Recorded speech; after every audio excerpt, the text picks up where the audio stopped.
Indo British advanced pain clinic నొప్పి మాయం surgery దూరం. For appointments 9155515563.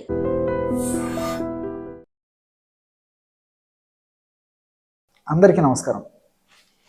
నేను మీ ఆయుర్వేద డాక్టర్ చిట్టిపుట్ల మధుసూదన శర్మని. మనం ఈ వీడియోలో పార్కిన్సన్స్ వ్యాధికి చక్కటి చికిత్స అనేటువంటి అంశాన్ని గురించి తెలుసుకోబోతున్నాం. ఈ మధ్యకాలంలో ఈ పార్కిన్సన్స్ అనేటువంటి వ్యాధి చాలా విపరీతంగా పెరుగుతుంది. ఒక భారతదేశంలోనే కాకుండా ప్రపంచవ్యాప్తంగా కూడా గణనీయ సంఖ్యలో ఈ సమస్య పెరిగిపోతుంది. ఈ యొక్క సమస్యనే ఆయుర్వేద వైద్య విధానంలో మన మహర్షులు కంపవాతం అనేటువంటి పేరుతో చక్కగా ప్రస్తావించి చక్కటి చికిత్సా విధానాల గురించి కూడా తెలియజేయడం జరిగింది. సంస్కృతంలో కంపము అంటే వణకడం. వణకడం అనేటువంటి లక్షణం ప్రధానంగా ఈ వ్యాధిలో ఉండడం వల్ల ఈ యొక్క సమస్యని లేకపోతే ఈ యొక్క వ్యాధిని కంపవాతం అనేటువంటి పేరుతో మన మహర్షులు ప్రస్తావించడం జరిగింది. మరి ఆధునికంగా ఆలోచించినట్లయితే పాశ్చాత్య ప్రముఖ వైద్యుడు పార్కిన్సన్స్ అనేటువంటి ఆయన ఈ యొక్క వ్యాధిని ఫస్ట్గా గుర్తించడం వల్ల ఆయన పేరు మీదనే పార్కిన్సన్స్ వ్యాధిగా ఈ వ్యాధికి నిర్ధారణ జరిగి ఈ యొక్క పేరుతోనే ఈ యొక్క వ్యాధి గురించి చెప్పడం చికిత్సలు ఇవ్వడం జరుగుతుంది.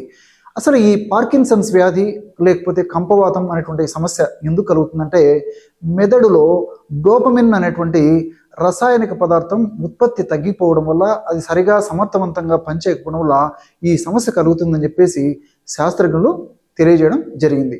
ఈ డోపమిన్ అనేటువంటి ఈ యొక్క రసాయన పదార్థం ఉత్పత్తి ఎప్పుడైతే తగ్గిపోతుందో అది సమర్థవంతంగా పనిచేయదో ఈ కంపం అంటే దాని యొక్క ప్రభావం చేత వణకడం అనేటువంటి లక్షణం ప్రధానంగా కనిపించేటువంటి పరిస్థితి ఏర్పడుతూ ఉంటుంది.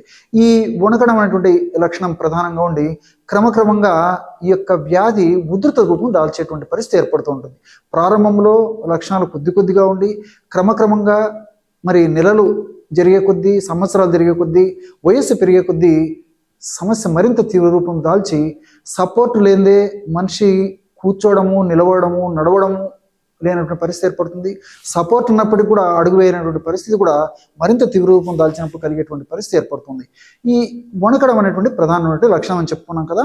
ఈ వీళ్ళలో మరి ఎలాంటి లక్షణాలు ఉంటాయంటే కుర్చీలో తేలిగ్గా కూర్చోలేరు, నిల్చోలేరు, నడవలేరు, నడిచేటప్పుడు సమన్వయం లోపిస్తుంటుంది, ఒకేసారి రెండు కదలికలు చేయలేరు, అంటే నడిచేటప్పుడు చేతులు ఊపడం ఇలాంటి పనులు చేయలేరు.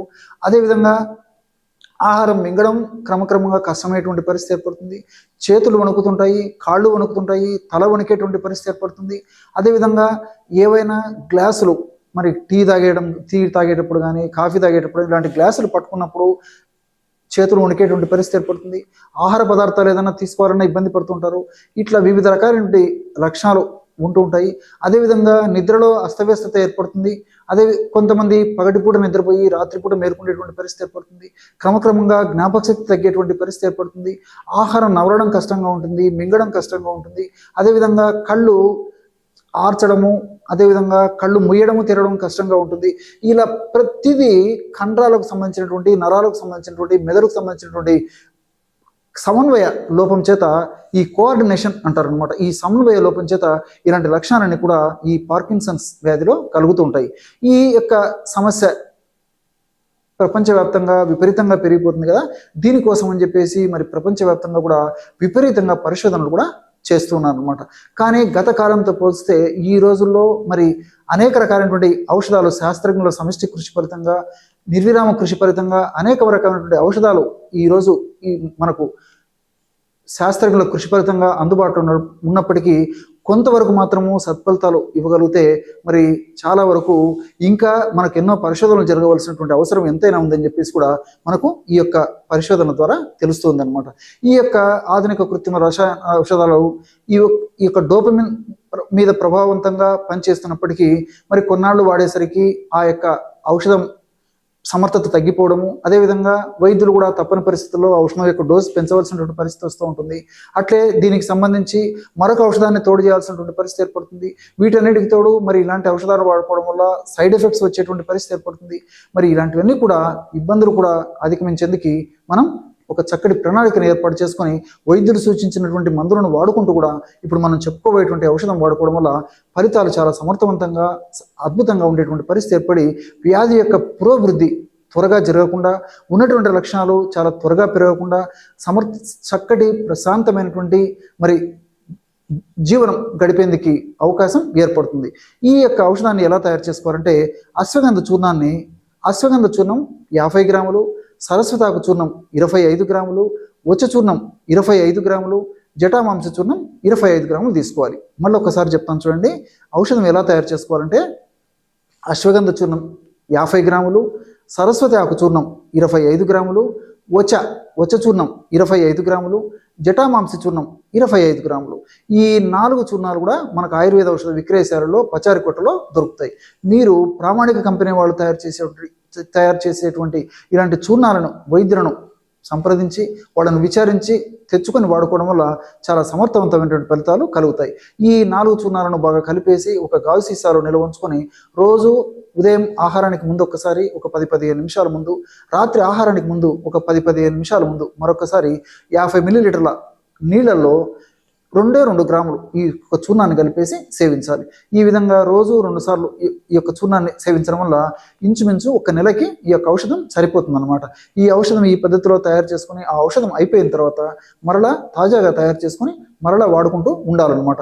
దీర్ఘకాలం పాటు వాడినప్పటికీ అన్ని మనకు సైడ్ బెనిఫిట్స్ ఉంటాయి, ఎలాంటి సైడ్ ఎఫెక్ట్స్ కూడా ఉండవు.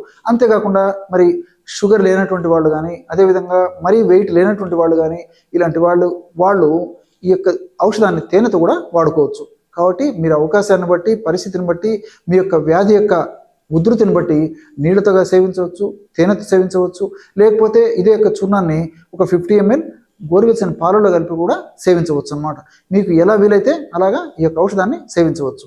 ఈ ఔషధం సేవించడం వల్ల చెప్పాను కదా, ఈ డోపమిన్ సామర్థ్యం బాగా ఉండేందుకు అవకాశం ఏర్పడుతుంది. అంతేకాకుండా ఈ డోపమిన్ ప్రొడక్షన్ కూడా ప్రత్యక్షంగా పరోక్షంగా ఈ యొక్క అశ్వగంధంలో ఉన్నటువంటి రసాయన పదార్థాలు, వచ్చలో ఉన్నటువంటి రసాయన పదార్థాలు, అట్లే సరస్వతాకులో ఉన్నటువంటి రసాయన పదార్థాలు, జటామాంసంలో ఉన్నటువంటి వివిధ రకాలైనటువంటి రసాయన పదార్థాలు, రసాయన తత్వాలు కూడా ప్రత్యక్షంగా పరోక్షంగా ఉపయోగపడతాయి. చూశారు కదా, ఎటువంటి సులువైనటువంటి ఔషధాన్ని పార్కిన్సన్స్ లేదా వణుకుడు వ్యాధి లేదా కంపవాతం అనేటువంటి వ్యాధికి మీరు ఈ వీడియోలో తెలుసుకున్నారో. మరొక వీడియోలో మరొక అంశంతో మళ్ళీ కలుద్దాం. అంతవరకు నమస్కారం. మీ చిట్టిబొట్ల.